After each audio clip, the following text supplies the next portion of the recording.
gremiales.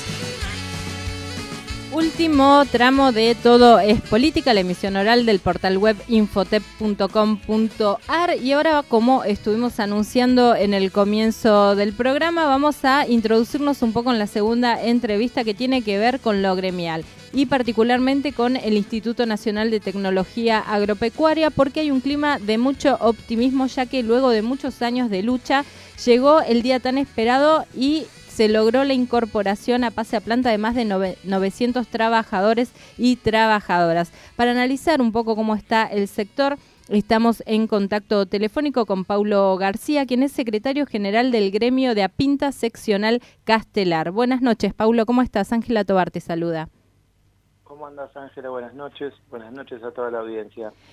Buenas noches, Paulo, y decíamos esto de la incorporación de 900 trabajadores y trabajadoras a planta permanente, que yo me acuerdo, estuvimos hablando hace bastantes años atrás también de esta situación, y era una lucha permanente el lograr, primero, la incorporación de estos trabajadores y trabajadoras, y segundo, también en su momento evitar que haya despido y vaciamiento. La han pasado feo.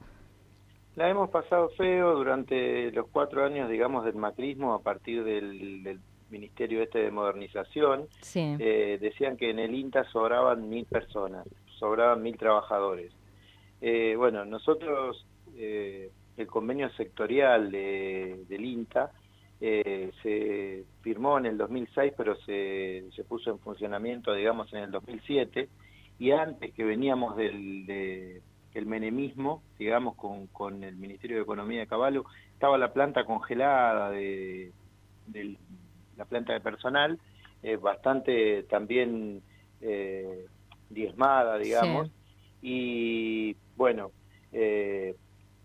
ahí recién se pudo recuperar un poco el funcionamiento, ¿no? Pero, como decíamos, a partir de los 4 años de macrismo, se puso el convenio en el 2007 y se pasó a blanco, a recibo de sueldo, una parte importante del sueldo, o sea, el 40% en ese momento, después sí. del macrismo, era remunerativo, el resto no era remunerativo. Sí. Entonces, cuando los compañeros se jubilaban, tenían una caída abrupta de su ingreso, ¿no? Sí, quedaban en un estado de vulnerabilidad total. Claro, y cobrabas menos del 40% de claro. Lo que estabas cobrando, no era imposible. Bueno, en el 2007 se puso el convenio, ¿no? En el gobierno todavía era justo 2006, pero los finales del gobierno de Néstor Kirchner, y ahí se pasó todo a blanco, y bueno, se hizo un acuerdo de los gremios con la institución, sobre todo para el personal de apoyo y técnico, no intimar a la jubilación al que no se quería jubilar, porque claro. Si no, de esa manera se jubilaba con un salario malísimo. Sí, paupérrimo. Entonces, claro, mucha gente siguió y teníamos mucha gente en condiciones de jubilarse. Entonces logramos revertir estas 1000 despidos, claro. Con 980 más o menos personas que se jubilaron. De esa manera pudimos enfrentar este achique, en realidad, ¿no? De la institución. Claro. Bueno, como bien vos decías, ahora tenemos una buena noticia, que es que se van a pasar a planta permanente alrededor de 850 compañeros y compañeras. Está entre 850 y 980, claro. que ingresaron a la planta transitoria antes de diciembre del 2015. Estamos hablando igual de compañeros que ya tienen 6 años en la planta transitoria, que supuestamente es una planta transitoria, ¿no? O sea, claro. Deberían abrirse los concursos y poder pasar a la planta permanente, después de, como estamos hablando, 5 o 6 claro, años de que lo transitorio no sea permanente, es la idea. Que lo transitorio no sea permanente. Y sobre todo porque la planta transitoria es un contrato, en realidad, claro. un contrato mejor anual, ¿no? Sí. Pero no tiene régimen de carrera, o sea, nunca claro. promueve, no hay régimen de carrera, estabilidad, ni nada. Sí, con esa... sí, no hay prosperidad y crecimiento profesional para el trabajador. exactamente. Y Paulo, yo me acuerdo que también estuvimos hablando hace un tiempo atrás durante el macrismo en cuanto a lo que era que se detuvo muchas líneas de investigación, el fomento también de algunas producciones que tenían ahí desde el instituto. ¿Cómo está ahora esa situación? ¿Se fue revirtiendo? ¿Lograron recuperar el ritmo que tenían antes del macrismo en cuanto a lo que es investigación, proyectos y todo el crecimiento? Mira, la verdad que todavía no, pero principalmente por la pandemia. Sí, Nosotros el lugar en el CENIA INTA Castelar, que se llama porque eso originalmente en el viejo partido de Morón era Castelar, y pensemos que ese centro de investigaciones agropecuarias, que es el único en el país, es anterior a la creación del INTA. Era parte del Ministerio de Agricultura, era un centro de investigación en el Ministerio de Agricultura, y en el 56, cuando se crea el INTA, se transfiere al INTA. sí. Entonces viene del viejo partido de Morón, por eso se llama CENIA Castelar. Ahí Sí. trabajan alrededor de 700 compañeros y compañeras del INTA y 300 investigadores del CONICET en sus Sí. laboratorios, ¿no? Alrededor de 1000 personas. Y con servicio de micros, donde vienen micros de Capital, uno de Palermo, uno de Congreso, de Morón, Claro. de Castelar, de Urli. Y tenemos un comedor donde va la gente. Entonces, todo este tiempo, y los mismos laboratorios, donde en un mismo laboratorio, en diferentes mesadas, trabajan diferentes compañeros, fue complejo el tema del COVID. También hay, la verdad que no lo tengo presente, pero creo que alrededor de 40 compañeros fallecieron Claro. Ahí por el en el COVID. INTA Castelar, No, en en todo todo el el INTA, total. en todo el INTA. Claro. Entonces, esto tampoco permitió, digamos, que haya... Sí, se hicieron trabajos y en un principio en los laboratorios de patobiología y de virología se empezaron haciendo Claro. los análisis de los PCR para los partidos vecinos, Urlingan, Sí. Ituzaingó, Morón, Sí, se y trabajó después, bueno, fuertemente, me acuerdo, en esa área, es se verdad. trabajó fuertemente, Sí. unos cuantos compañeros bueno, que tomaron el compromiso y se hacían ahí los PCR.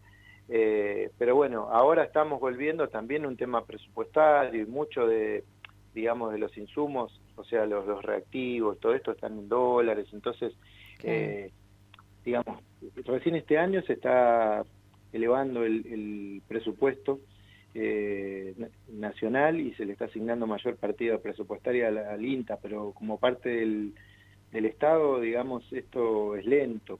Claro. Y la pandemia la verdad que atrasó bastante, Sí, pero dilató muchos proyectos que quizás con el retorno de lo que es el peronismo al poder, que había mucha expectativa, ¿no? De todos los sectores, no solo del INTA, sí, sino desde todos los sectores, el poder recuperar todo lo que se fue perdiendo durante los 4 años del macrismo, y llegó la pandemia y se tuvo que nuevamente llenar de paciencia cada área porque no llegaban las respuestas, y recién ahora están llegando, por lo menos para el INTA, con esta incorporación de los trabajadores y trabajadoras, llegó como un alivio.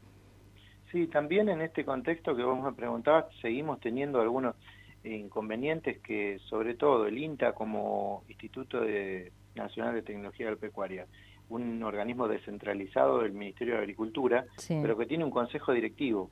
sí. Su consejo directivo está compuesto de 10 miembros, presidente, vice y un vocal, que lo pone el Ministerio de Agricultura, el presidente y vice por decreto presidencial. Uh-huh. Un representante de las universidades de agronomía y uno de veterinaria, Sí, pero después los otros 5 representantes son todos de las entidades del campo, digamos, de sociedad rural, ACREA, CONINAGRO. claro. ¿Un trabajador Y de la economía popular o de la tierra? No.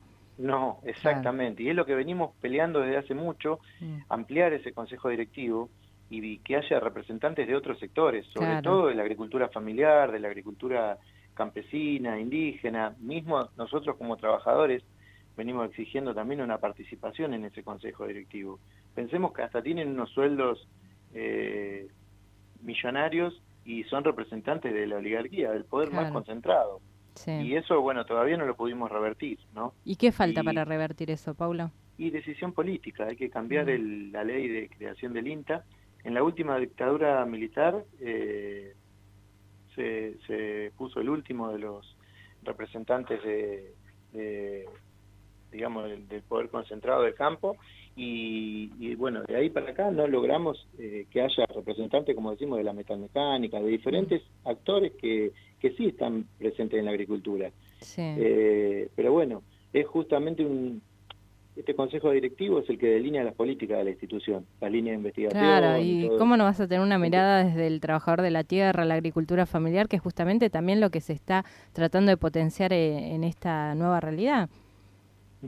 Exactamente, y que Sí. tiene justo que ver con todo lo que estamos hablando, ¿no? Con el valor de los alimentos, con todo esto. Claro. Con por lo menos agregarle otras miradas y otros intereses a ese consejo directivo. Sí, ampliarlo. Nosotros creemos que creemos que es fundamental. Solamente nosotros habíamos hecho como un espacio que habíamos creado dentro de INTA Castelar, habíamos hecho una nota, creo que te la habíamos enviado. Sí, la también, charlamos en su momento, sí. Y exactamente, y eso generó en este poder concentrado, pero un ataque furibundo. ¿Cómo nosotros los trabajadores íbamos a opinar de el tema, ¿no? Y que tenía que ver justamente con eso, con la mirada de los trabajadores. O sea, en una democracia creemos que por lo menos podemos opinar. Ni siquiera, como decíamos, somos parte de la toma de decisiones, sino estamos haciendo una opinión en base a esto que está hoy tan en discusión, que es una empresa testigo una empresa agroexportadora, digamos, testigo, como era en el caso de Vicentín, que, bueno, en su momento generó esa reacción y hoy se está viendo que con la justicia los está, que se está dando pena por el desfalco que hicieron adentro de Vicentín, y en su momento, bueno, la reacción que esto trajo, ¿no? Que el Estado, hay 6 o 7 empresas que son las que venden toda la producción de grano del país, y no tenemos una que... Sí, el monopolio que... Exactamente, los monopolios que nos manejan todos los precios y que... Sí, que dificultan tanto, ¿no? El poder tener un acceso más popular en cuanto a lo principal, que es la alimentación. Sí, y la discusión que está hoy también en día, que es eso, que nosotros o los trabajadores no tenemos una idea de cuáles son los márgenes de ganancia de las empresas. La semana pasada estuvimos en un acto que se hizo en Paso del Rey, de espacio de producción y trabajo, donde vino Axel y hablamos con una pyme, donde el empresario decía, mirá, si no fortalecemos el mercado interno, las pymes trabajan con el mercado interno, la gran mayoría, y si los trabajadores no tienen salario, no va a haber mercado interno. Y estas empresas, y sobre todo el alimento, ¿no? Que es lo que no podés dejar de comprar. Si el poder concentrado es como una aspiradora del... no podés dejar de comprar alimentos. Circulante, no podés dejar de comprar alimentos porque te morís de hambre. Pero ahora tampoco podés vivir para... tampoco podés vivir para comprar alimentos, porque todo el trabajo que está teniendo un laburante es solamente para comprar la comida, nada más, porque no podés proyectar más en este momento. Y en algún punto, como nosotros como movimiento obrero, digamos, hace estos reclamos, de decir, bueno, así como en las pérdidas, enseguida los trabajadores somos partícipes en las pérdidas, pero bueno, queremos saber cuáles son los márgenes de rentabilidad de las empresas también. ¿Por qué no se puede saber cuál es el margen de rentabilidad de una empresa? Para saber si realmente... digamos, es así, que la empresa no puede pagar un salario más alto, que no se puede mejorar la calidad de vida de los trabajadores, o si se utilizan, digamos, como herramientas para seguir manteniendo, digamos, un bolsón de pobreza que haga que los trabajadores no puedan reclamar un sueldo más alto, mejoras. Y tiene que ver con eso. Paulo, porque ya nos quedan los últimos minutos, quería que me resumas en 2 o 3 puntos qué es lo que falta todavía conquistar desde los trabajadores de Apinta para poder seguir mejorando el servicio. Bueno, lo principal es que, como hablamos, el poder adquisitivo del salario en los 4 años del macrismo y todavía estos 2 años de pandemia no permitieron reactivarlo. Entonces, el principal tema son los salarios. Últimamente también otro de los problemas que teníamos era que muchos compañeros renunciaban. No es una cantidad exorbitante, pero es un tema. Renunciaban porque los salarios del Estado, que viene retrasado en comparación con el salario, digamos, sobre todo estamos hablando de los compañeros que están formados, súper formados, ¿no? Compañeros que hasta fueron a hacer sí, que no les era redituable. Especializaciones afuera, claro. Otros compañeros que adentro de nuestra institución, no sé, los choferes, el personal que trabaja en la parte de informática, afuera los salarios son mejores, entonces se forman, adquieren una experiencia y después los salarios son bajos y tan bajos que se van a la actividad privada, renuncian y hay que volver a formar a otro compañero. Entonces este tema es difícil y se está invirtiendo, pero falta mucho. En todo lo que es ciencia y técnica, el Estado está poniendo mucho, está invirtiendo, pero los resultados son lentos. Esto es como una cadena, ¿viste? Vos estás formando los compañeros de acá a futuro, a 5 años, tenés que ir viendo qué compañeros están o compañeras están por jubilarse y que transfieran las capacidades a otros para que esas capacidades sigan. Y como hay estos baches, la verdad que se hace difícil la continuidad y el fortalecerse. Sí, aparte también el formar a trabajadores que después de que usaron todos los recursos del Estado se van a ejercer a lo privado, también es una pérdida grande para el Estado. Y sí, es muy grande, sobre todo lo que estamos hablando, ¿no? Que son compañeros que están formados y muchas veces, como decimos, con sus maestrías, especializaciones, doctorados, lo que fuera, pagados por la institución, por el Estado, y después pero bueno, también es un poco lo que hablamos, tiene que ver con que el salario en el Estado por ahí es bajo. Que quedó muy retrasado. Pero volvemos a la política que hablábamos antes, Ángela, que tiene que ver con la inflación. Entonces, en un marco inflacionario como el que tenemos, con un 50% de inflación, es muy difícil, si no logramos revertir la suba de precios y todo, creo que ese es el eje para que el resto de las cosas empiecen a funcionar. Se empiecen a normalizar. Y Paulo, la última para que comentes, que mañana van a tener una actividad ahí en la Pinta Seccional Castelar, va a estar el médico docente universitario y asesor del gobierno de la provincia de Buenos Aires, Jorge Rachita, ¿es así? Sí, viene Rachid, Jorge Rachid, médico sanitarista, y ahora está como asesor del IMEI en el Instituto Provincial. Viene a dar una charla que la definió como el día después, el día después de la pandemia, ¿no? Ahora que estamos saliendo. Y la verdad que, bueno, los invitamos a los que quieran participar, es una charla abierta. Si bien el horario, el lugar. Es a las 13 horas en la seccional de Apinta Castelar. Bárbaro. La idea es, desde nuestro espacio, y nosotros estamos dentro del espacio del FREPOS y del Frente Político Sindical acá en Ituzaingó, es cada 15 días hacer una charla, un debate político sobre, bueno, la actualidad, los problemas que nos aquejan y, bueno, de alguna manera ver cómo podemos hacer para ir construyendo un país mejor, ¿no? Sí, así es, y bueno, vamos a estar atentos en las próximas charlas que realicen para ir difundiendo también, porque es de interés para los vecinos y vecinas también poder asistir. Así que te agradezco mucho, Paulo. Muchísimas gracias a vos por permitirnos contarle a la comunidad, bueno, qué hacemos en el INTA y qué actividades estamos llevando adelante. Bueno, te mando un abrazo y estamos en contacto.